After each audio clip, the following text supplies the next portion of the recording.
Bonsoir et merci de suivre le flash d'information sur RTI2, la chaîne plus proche de la population. Dans le domaine du transport, les prix de l'essence, super sans-plomb et du gasoil ont connu une hausse en Côte d'Ivoire, respectivement à 775 francs CFA et à 655 francs CFA sur la période du 1er au 30 octobre 2022, selon le ministère des Mines, du Pétrole et de l'Énergie ce vendredi 30 septembre. Le pétrole lampant, le prix est fixé à 685 francs CFA le litre pour ce mois d'octobre 2022, précédemment fixé à 735 francs CFA. Le super sans-plomb connaît une augmentation de 40 francs CFA, comme le pétrole lampant qui était à 645 francs CFA. Les gasoils qui se servaient à 615 francs CFA à la pompe s'est vu augmenter en Côte d'Ivoire, sont ajustés mensuellement conformément aux dispositions du mécanisme automatique des prix des hydrocarbures sur le marché international, ce qui n'est pas sans conséquence sur les populations. Le transport a connu une augmentation. Les usagers grognent. Notre reporter Clarisse Kognala a pris quelques réactions des populations pour vous et nous les verrons ce soir.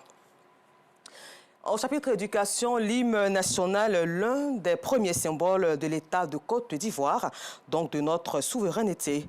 Cependant, les paroles de l'abidjanaise, l'hymne national ivoirien, ne sont pas connues de tous. Au groupe scolaire à Bobo, les élèves ne savent pas chanter l'abidjanaise. Et avec Georgette Ido Fofana, on fera ensemble le constat ce soir. Un peu plus loin de la ville d'Abidjan, l'eau, source de vie, est une denrée rare dans les robinets à Bonan, commune située dans la région de la Maraoué. Une situation qui naît sans conséquence dans les hôtels, dans l'exercice de leur activité.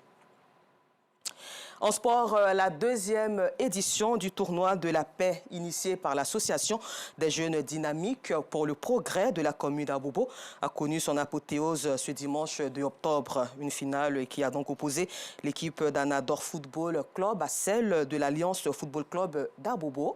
Ce tournoi était parrainé par Fosseni Dambélé, directeur général du groupe RTI. Le compte-rendu de Non Sangaré, commenté par Ami Koulibaly. C'est le complexe sportif de la commune d'Abobo qui a abrité la finale de la deuxième édition du tournoi de la paix, doté du trophée Fosseni Dambélé, directeur général de la RTI.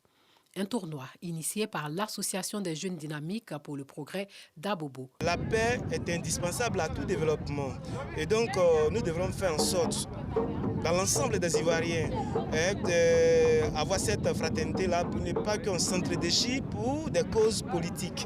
Cette finale a opposé l'équipe d'Anador Football Club en jaune à celle de l'AFCA en bleu. Rencontre qui s'est soldée par la victoire de l'équipe d'Anador Football Club 5 buts à 1.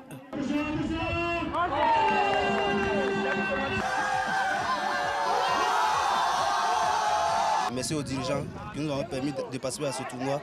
Maintenant, on remercie aussi les encadreurs qui ont permis d'organiser ce tournoi pour qu'on puisse jouer. Vecteur de cohésion sociale et de fraternité, le football est un facteur de paix.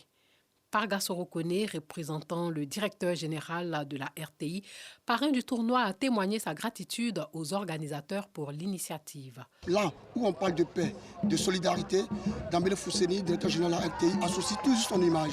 Et c'est pourquoi nous sommes venus représenter ces grands hommes pour justement donner ce message à la jeunesse que c'est la jeunesse qui gagne. S'il n'y a pas de vainqueur, il n'y a pas de vaincu. Tout le monde a bien joué et donc Dambélé Fosseni leur dit merci. Ce tournoi, qui a débuté le 4 septembre dernier, a vu la participation de 8 équipes.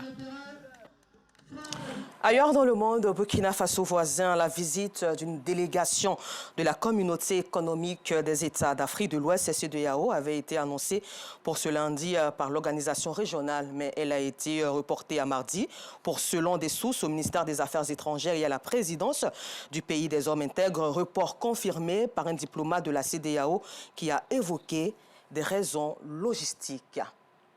Et puis, sachant que le prix Nobel de médecine a couronné lundi le pionnier de la paléogénomique, le Suédois Svante Pääbo, pour le séquençage complet du génome de l'homme de Néandertal et la fondation de cette discipline qui remonte à l'ADN du fond des âges pour éclairer les gènes humains.